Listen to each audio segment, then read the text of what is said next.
Okay, hello students. आज हम देखते हैं how to find the inverse Laplace transformation by partial fraction case 3। Okay, इसके पहले लेक्चर्स में हमने देखा था कि inverse Laplace transformation partial fraction के केस 1 और केस 2 से हम कैसे फाइंड आउट करते हैं, उसके बेस कुछ प्रॉब्लम भी देखे थे। ओके, तो मैंने दो अलग अलग केसेस डिस्कस किया था कि if denominator contain linear and non repeated factor, ये पहली केस थी। बाद में दूसरी केस की प्रॉब्लम हमने डिस्कस किए थे if denominator contain linear and repeated factors. Okay, आज हम देखेंगे कि अगर डिनोमिनेटर में if denominator contain quadratic irreducible factor होते हैं तो उसके प्रॉब्लम हम कैसे सॉल्व करेंगे, मतलब ऐसे फंक्शंस के हम इनवर्स लैपलास ट्रांसफॉर्मेशन कैसे लें। ओके ना, तो चालू करते topic inverse Laplace transform bye partial fraction case number 3। Okay ना, इफ केस नंबर 3 क्या कहती है पार्शियल फ्रैक्शन की, if denominator contain quadratic irreducible factor. अगर डिनोमिनेटर में क्वाड्रेटिक फैक्टर रहते हैं और इरेड्यूसिबल फैक्टर रहते हैं। ओके, क्वाड्रेटिक मतलब क्या, जिसकी डिग्री 2 रहती है। Okay, it is a quadratic factor. Irreducible मतलब उस फैक्टर को और हम फैक्टराइज नहीं कर सकते। ओके ना, फॉर एग्जाम्पल सपोज करो कि मैंने लिया x² - 4 और s² + 4। ओके ना, अब ये दोनों फैक्टर देख लीजिए। यहाँ पे s² - 4 मतलब सपोज करो कि यहाँ पे वेरिएबल का स्क्वायर है और यहाँ पे कोई नंबर है, मिडल में माइनस साइन है, तो मैं उसको फैक्टराइज कर सकता हूँ। तो इसके फैक्टर क्या हो गए, एक ब्रैकेट में s - 2, दूसरे ब्रैकेट में s + 2। ठीक है, क्या आप इसको फैक्टराइज कर सकते हो क्या? नहीं, क्यों नहीं कर सकते? क्यों? क्योंकि यहाँ पे प्लस साइन है। ओके, आप इसको फैक्टराइज नहीं कर सकते। तो इन दैट केस ये जो फैक्टर हो गया ठीक है ना, s² + 4, it is called as irreducible factor. ठीक है ना, इसको कौन सा फैक्टर बोलेंगे आप? Irreducible factor. और ये क्या है, क्वाड्रेटिक भी। ओके, तो केस नंबर 3 में अगर सपोज करो कि ऐसे फैक्टर आते हैं, ठीक है ना, डिनोमिनेटर में कि वो क्वाड्रेटिक रहते हैं और इरेड्यूसिबल रहते हैं। देखो प्लस साइन है यहाँ पे, it is a irreducible factor. Okay, so then how to find the inverse Laplace transform of that function. Okay, ये पढ़ेंगे हम आज के लेक्चर में। तो चलो स्टार्ट करते हैं। तो मैं सपोज करो कि मैं एक सिंपल जनरल प्रॉब्लम लेता हूं। यहाँ पे 1/, यहाँ पे s - a है और यहाँ पे s² + b है। ओके, तो हम पार्शियल फ्रैक्शन यूज कब करते हैं? जब डिनोमिनेटर की डिग्री ये न्यूमरेटर की डिग्री से बड़ी होती है। ओके ना, तो यहाँ पे पहले आप पॉइंट चेक कर लीजिए कि डिनोमिनेटर की डिग्री कितनी है, s² × s, कितना हो गया, s³। सो डिनोमिनेटर की डिग्री 3 है, न्यूमरेटर की यहाँ पे s है मतलब 0 डिग्री है। ओके, तो इन दैट केस डिनोमिनेटर की डिग्री ये ग्रेटर है किससे, न्यूमरेटर से, तो हम पार्शियल फ्रैक्शन का यूज कर सकते हैं। ओके ना, तो अब क्या करेंगे, यहाँ पे डिनोमिनेटर में कौन से फैक्टर है, ये s - 1, okay sorry s - a, it is a linear factor. Okay, उसके साथ कौन सा फैक्टर मल्टीप्लिकेशन में आ रहा है, क्वाड्रेटिक फैक्टर है, s की डिग्री 2 है, it is a quadratic factor और इरेड्यूसिबल फैक्टर। ओके, सो ऐसे फैक्टर्स को हम कैसे सॉल्व करेंगे, जरा ध्यान दो। ओके, अब ये टोटल टर्म है, ठीक है ना, इस कंपोजिट फ्रैक्शन को हमें सिंपल फ्रैक्शन में कन्वर्ट करना है। ओके, तो हम क्या करेंगे, सबसे पहले जो लीनियर फैक्टर है उसको लिख लेते हैं s - a। ओके, बाद में जो क्वाड्रेटिक इरेड्यूसिबल फैक्टर है उसको लिख लेते हैं s² + b। अब लीनियर फैक्टर के करस्पॉन्डेंस में उसके न्यूमरेटर में एक कांस्टेंट आता है, ये आपने पहले केसेस में देखा होगा। ओके ना, और अगर डिनोमिनेटर में क्वाड्रेटिक फैक्टर होता है, क्वाड्रेटिक इरेड्यूसिबल फैक्टर होता है, तो इन दैट केस इसके करस्पॉन्डेंस में जो न्यूमरेटर में आते हैं वहां पे दो कांस्टेंट आते हैं, लेकिन कॉम्बिनेशन में आते हैं। ठीक है ना, कौन से कॉम्बिनेशन में आते हैं, लीनियर कॉम्बिनेशन में आते हैं। ओके ना, मतलब क्या, यहाँ पे ये आता है, यहाँ पे एक कांस्टेंट b, उसके साथ s आएगा मल्टीप्लीकेशन में, और यहाँ पे आएगा +c इन दैट केस।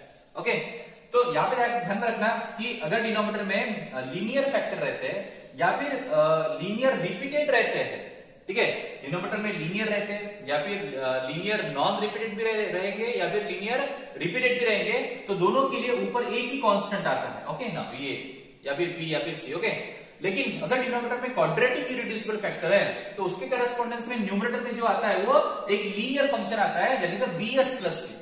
ठीक है, यहाँ पे दो कांस्टेंट रहेंगे, एक रहेगा b, दूसरा रहेगा c। ओके, तो it is a bs + c, ये ध्यान रखना। ओके ना, अब इसका एलसीएम ले लो, ठीक है ना, और इसको सिंप्लीफाई करके आपको कुछ ऐसा मिलेगा, ये कैंसिल हो जाएगा, क्रॉस मल्टीप्लाई किया तो ये डिनोमिनेटर के साथ डिनोमिनेटर कैंसिल हो जाएगा।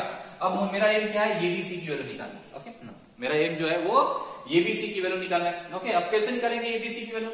अब देखो, अगर मुझे ये की वैल्यू निकालना है तो ये जो सेकंड टर्म है इसमें कौन सा फैक्टर अगर से मैं 0 लेता हूं तो मुझे ये की वैल्यू मिलेगी, ऑब्वियसली bs + c के साथ कौन मल्टीप्लीकेशन में, s - a, क्योंकि s - a ये bs और c दोनों टर्म में कॉमन है। देखो ना, s - a से अगर आप मल्टीप्लाई करोगे तो ये कॉमन आ जाएगा। ओके, तो यहाँ पे अगर मैं पुट करता हूं ठीक है ना, पुट यस माइनस ये इक्वल टू 0, दैट इज मैं क्या पुट अप करने जा रहा हूं, यस इक्वल टू ये, करेक्ट है, मैं क्या पुट अप करने जा रहा हूं, यस इक्वल टू ये।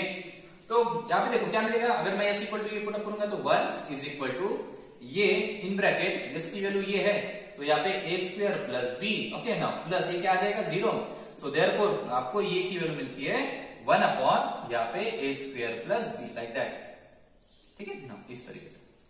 तो इन दैट केस मतलब इन that way you can find out the value of ये, ओके।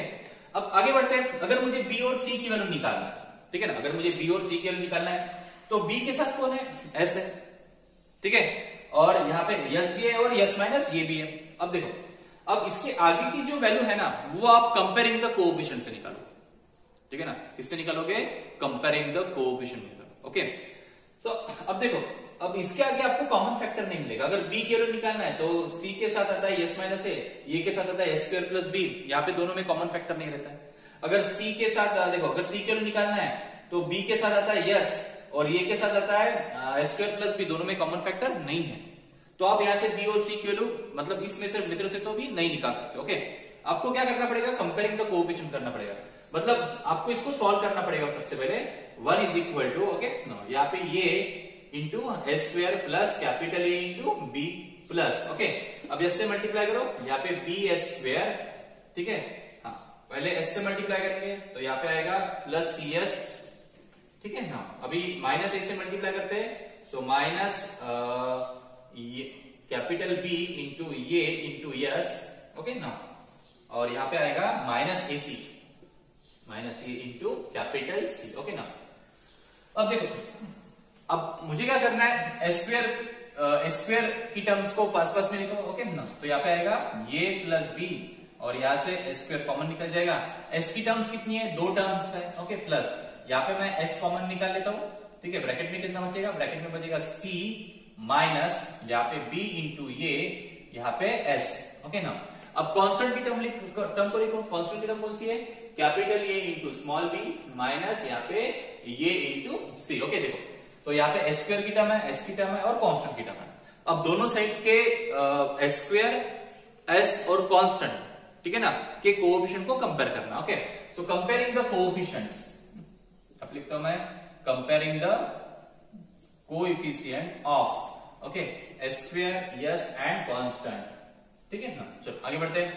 तो लेफ्ट हैंड साइड में 1 है, यहाँ पे राइट हैंड साइड में एस स्क्वायर का कोएफिशिएंट ये प्लस बी है, okay, left hand side, right hand side में एस स्क्वायर का कोएफिशिएंट ये प्लस बी है, लेफ्ट हैंड साइड में एस स्क्वायर का कोएफिशिएंट 0 है, सो इन दैट केस ये की वैल्यू जो मिलती है वो माइनस बी के बराबर मिलती है, मतलब बी की वैल्यू ये माइनस ए के बराबर हो जाएगी, b equal to minus A, okay. So b equal to minus A, minus ये किलो आपके पास है 1 अपॉन यहाँ पे ए स्क्वायर प्लस बी, तो ये मिल गया आपको b की वैल्यू, ठीक है, ये किलो आपके पास थी। अब आपको निकालना है c, ओके ना, c कहाँ पे, यहाँ पे भी है, यहाँ पे भी है, आप कोई भी एक इक्वेशन का यूज कर सकते हो, ओके ना। मैं s का करता हूँ, तो s का कोएफिशिएंट कितना है यहाँ पे, c minus B A, okay, equal to यहाँ पे s का कोएफिशिएंट 0 है, तो यहाँ से अगर आपको c किलो निकालना है, so therefore c is equal to कितना मिलेगा, माइनस बी ए, ठीक है ना, minus B into small A, so minus यहाँ पे b किलो पुट अप कर लीजिए, b किलो माइनस में, तो माइनस 1 अपॉन यहाँ पे ए स्क्वायर प्लस बी, और इसके साथ ये मल्टीप्लीकेशन में है, तो c की जो वैल्यू मिलती है वो मिलती है माइनस माइनस प्लस ये upon that is A square plus B, okay ना, इस तरीके से। और बाद में क्या करेंगे, ये जो एबीसी की वैल्यू है, ये वैल्यूज आप इक्वेशन नंबर 1 में पुटअप करना, ओके। 1 में पुटअप करने के बाद, ठीक है, इसका तो आपको इनवर्स लैप्लास ट्रांसफॉर्मेशन आ जाएगा, ओके।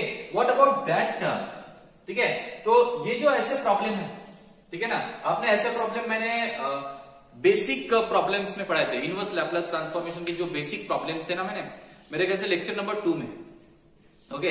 तो लेक्चर नंबर 2 में आपको ऐसे प्रॉब्लम दिख जाएंगे, मैंने कहा था कि ये बेसिक प्रॉब्लम है, ठीक है ना, इसका यूज आगे होने वाला है। तो यहाँ पे पुटअप करने के बाद इसका इनवर्स लैप्लास कैसे लोगे आप, ये स्क्वायर प्लस बी को स्क्वायर प्लस बी क्या कर रहा है, बीएस को भी डिवाइड कर रहा है और एस को भी डिवाइड कर रहा है, तो सेपरेटली डिवाइड करेगा, ओके ना।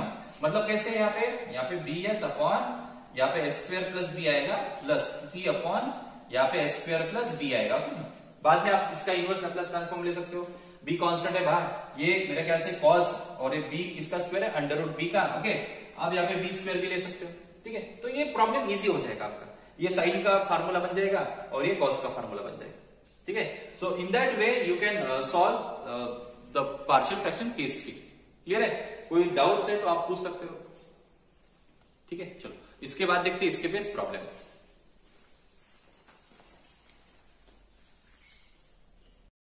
ओके, हेलो स्टूडेंट, अब देखते हैं केस नंबर 3 पे प्रॉब्लम, पार्शियल फ्रैक्शन के केस नंबर 3 पे प्रॉब्लम। ओके, सो यहाँ पे फर्स्ट प्रॉब्लम है find the inverse Laplace transform of this function. Okay, हमें इस फंक्शन का इनवर्स लैप्लास ट्रांसफॉर्मेशन निकालना है। इसका मतलब ये है कि हमें फाइंड आउट ये करना है कि ये जो फंक्शन दिया है ये कौन से फंक्शन का लैप्लास ट्रांसफॉर्मेशन। ओके, तो चालू करते हैं सबसे पहले कि ये पार्शियल फ्रैक्शन के कौन से केस से सॉल्व होगा। ओके, चेक करते हैं।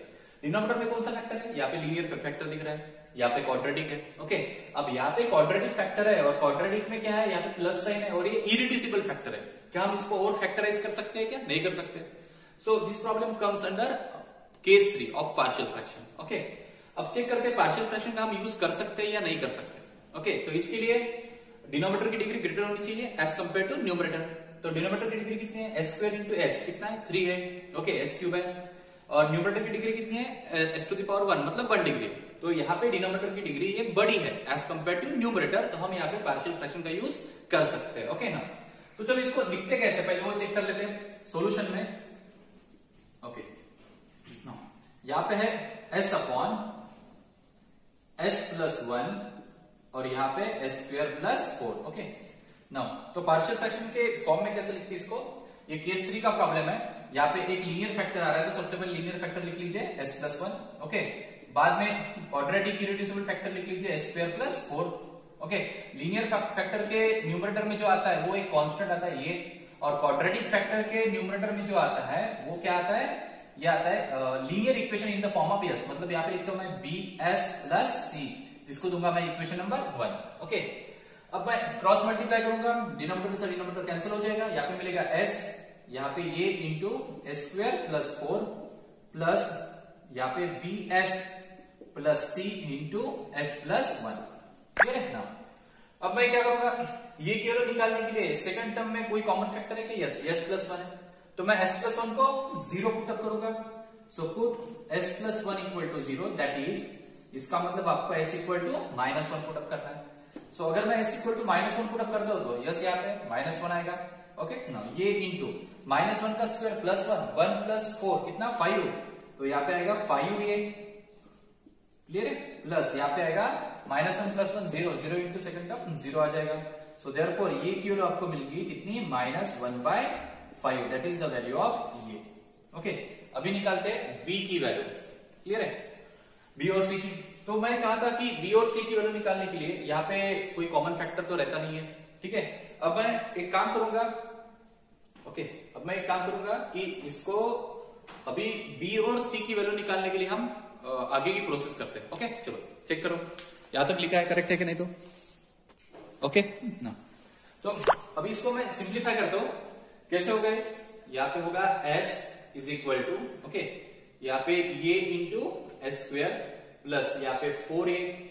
ओके ना, अब यहाँ पे प्लस बी एस से मल्टीप्लाई करो, so b s square plus b s into b s, ठीक है, प्लस सी से multiply c s plus c. Okay ना, अब यहाँ पे एस स्क्वायर का कोएफिशिएंट कितना आएगा? ये plus B into S square common निकल लिया। अब एस की टर्म लिखो, यहाँ पे बी प्लस सी आएगा, एस कॉमन निकल जाएगा, और कांस्टेंट की टर्म कौन सी है? यहाँ पे 4a प्लस सी है। ओके ना, अब दोनों तरफ के एस स्क्वायर एस और कांस्टेंट के कोएफिशिएंट कंपेयर करो। ओके ना, सो comparing the coefficient of S square S and constant. ठीक है ना, तो राइट हैंड साइड में एस स्क्वायर का कोएफिशिएंट ये प्लस बी है इज इक्वल टू, ओके, और सॉरी यहाँ पे एस स्क्वायर नहीं, यहाँ पे एस है। राइट हैंड साइड में एस स्क्वायर का कोएफिशिएंट ये प्लस बी है, लेफ्ट हैंड साइड में एस स्क्वायर नहीं है तो यहाँ पे 0। सो यहां से आपको b की वैल्यू मिल जाएगी is equal to -a। So minus ये की वैल्यू कितनी है? -1/5। ठीक है, सो माइनस माइनस प्लस, तो b की वैल्यू मिलती है आपको 1/5। ठीक है, अब क्या करो, b प्लस सी, यहाँ पे s, यहाँ पे c की वैल्यू निकालना बाकी है, b की वैल्यू हमको मिल गई। तो यहाँ पे राइट हैंड साइड में s का कोएफिशिएंट जो है वो b प्लस सी है, और लेफ्ट हैंड साइड में इसका कोएफिशिएंट कितना है, 1 है। तो यहां से c की वैल्यू मिलती है आपको 1 माइनस बी, ओके, मतलब 1 माइनस 1/5। तो c इक्वल टू कितना मिलेगा आपको, 5 माइनस 1 कितना, 4/5, ओके ना। तो ये मिलती है c की। अब ये सभी वैल्यू मुझे इक्वेशन नंबर 1 में पुटअप करना है।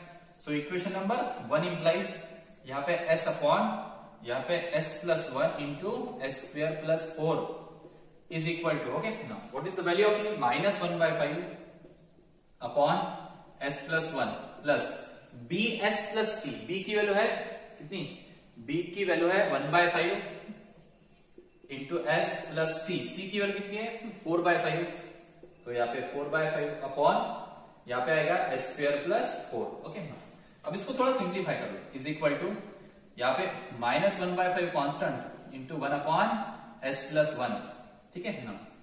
यहाँ पे आएगा 1 अपॉन s प्लस 1 प्लस, हाँ अब ये s स्क्वायर प्लस 4 दो टर्म को डिवाइड कर रहा है, तो हर एक टर्म को s स्क्वायर प्लस 4 डिवाइड करेगा, तो ये आएगा 1/5 इंटू s अपॉन यहाँ पे s square plus 4, okay, plus यहाँ पे 4/5 इंटू 1 अपॉन यहाँ पे s स्क्वायर प्लस 4, ओके ना। अब एक काम करो, इनवर्स लैप्लास ट्रांसफॉर्म दोनों तरफ ले लो, okay. So taking inverse Laplace transform on both the side, okay. दोनों तरफ अगर मैं इनवर्स लैप्लास ट्रांसफॉर्मेशन लेता हूं, तो ये जो है ये किसका फार्मूला बनता है, L inverse of 1 upon s plus 1, it is e to the power minus t, और ये होता है cos 2t का, और ये होगा sin 2t अपॉन 2 का, ओके। तो चलो पहले इतना लिख लो, इसके बाद इनवर्स लैप्लास ट्रांसफॉर्म अप्लाई करते हैं, ओके, लिख लिया, चलो।